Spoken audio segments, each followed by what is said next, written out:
চাওঁতে চাওঁতে গৰমৰ বন্ধ শেষেই হ'বলৈ হ'ল। কোনোবা এটা ভিডিঅ'ত এগৰাকী বাইদেৱে ৰিকুৱেষ্ট কৰিছিল যে এটা পেন ষ্টেণ্ড বনাই দেখুৱাব লাগে। দেৰি হৈছে যদিও বনাই দেখুৱাবলৈ ওলাইছোঁ। তাৰ কাৰণে লৈছোঁ এনেকুৱা আইচক্ৰীম ষ্টিক। এইবিলাক মই ফ্লিপকাৰ্টৰ পৰা অৰ্ডাৰ কৰিছিলোঁ এনেকুৱা ধৰণৰ কাম কৰিম বুলি। তাৰপিছতে এখন পেপাৰ লৈছোঁ, চাৰ্ট পেপাৰ কালাৰফুল। আৰু এই বটলটো মাছৰুমৰ বটল হয়। বহুত দিন হ'ল পেলাই দিয়া নাছিলোঁ, ৰাখি থৈছিলোঁ কিবা বনাম বুলি। তাৰপিছতে এই দু চাইড যে ওলাই থাকিব এইখিনি অকণমান কালাৰ কৰি লৈছোঁ, ব্লেক কালাৰটো দি লৈছোঁ। আৰু কাগজখনৰো জোখটো বুজি পাইছেনে? মানে বটলটোৰ মাজৰ অংশখিনি ঢাকি থকাকেহে কাগজখন সেই জোখমতে লৈছোঁ। তাৰপিছত এনেকৈ মই আস্তানি লৈছোঁ, দুকাষে দুডাল চিন দি পেলাই মাজে মাজে এনেকৈ দীঘল দীঘলকৈ কাটি দিম। এনেকুৱা হৈ যাব লাগিব গোটেইখিনি। কাটিবৰ কাৰণে আচলতে চাকু হ'লেও হয়, কিন্তু মোৰ তাত নাছিলে কাৰণে মই ব্লেডে ব্যৱহাৰ কৰিছোঁ। তাৰপিছত এনেকুৱা হৈ গৈছে গোটেইখিনি। চাওকচোন, পিছৰ কামখিনি একেবাৰে সহজ, মানে ভিডিঅ'ত দেখাৰ দৰে এটা ঘৰ পেলাই এটা ঘৰ উঠাই এনেকৈ গোটেইখিনি লৈ ল'ব লাগিব। নেক্সট ৰাউণ্ডত কিন্তু পৰা ঘৰকেইটা উঠাই দিব লাগিব, সেইটোৱে হৈছে নিয়ম। আৰু এনেকৈ গোটেই কাগজখন ভৰ্তি হৈ যোৱাকৈ ষ্টিক কেইডাল ভৰাই ল'ম। এইটো ডিজাইন ৰিচেণ্টলি বহুত ভাইৰেল হৈ আছিলে, বহুতে বনাই আছিলে। মই ভাবিলোঁ ময়ো বনাই লওঁ, কিন্তু মোৰ বনোৱাত বহুত দেৰি হৈ গ'ল। ছামাৰ ভেকেশ্যনত ৰিকুৱেষ্ট কৰা মতে মই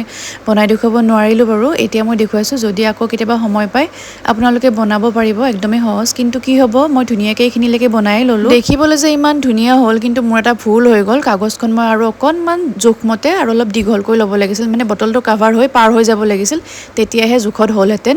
এতিয়া মই একেবাৰে বটলটো কিবাকৈ কাভাৰ হোৱাকৈহে লৈছিলোঁ কাগজখন, সেইকাৰণে অকণমান ছুটি হৈ গ'ল, মানে জাপি আনোতে অলপমান ছুটি হৈ যায়। কথা নাই বাৰু, মই আকৌ এটা যোগাৰ কৰি ল'লোঁ, মানে এনেকৈ কাগজ এখন অকণমান জইন কৰি ল'লোঁ। একোৱেই গম পোৱা হোৱা নাই যে মই জইন কৰিছোঁ। আচলতে জইন কৰা এইবিলাক মই নেদেখালেও কথা নাছিল, কিন্তু কোনোবাই যদি অকস্মাতে মোৰ দৰে ভুল কৰি পায় যাতে শিকিব পাৰে, সেইকাৰণেহে মই এনেকৈ কৰি দেখুৱালোঁ দেই। এতিয়া এইখন ৰেডি হৈ গ'ল আৰু বেলেগ একো কাম নাই। এতিয়া খালি এটা কাম আছে যে যিটো ছাইড বটলটোত লাগি থাকিব সেই ছাইডটোত কিন্তু অলপ অলপ আঠা দিব লাগিব কাগজখিনি, তেতিয়াহে ভালদৰে লাগি থাকিব। মই মানে এইখিনি ভিডিঅ' কৰোঁতে অলপ গণ্ডগোল হৈ গ'ল, ভিডিঅ'টো নহ'ল মানে। আৰু লাষ্টৰ যিটো জইণ্ট আছে অকণমান টাইটকৈ মাৰি দিব, যাতে মানে খুলি যাব নোৱাৰে।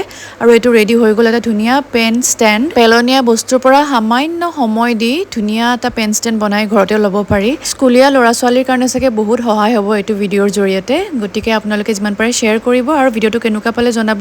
ভাল লাগিছে যদি ঘৰতে ট্ৰাই কৰিব। আজিলৈ ইমানেই আছিলে, বাই।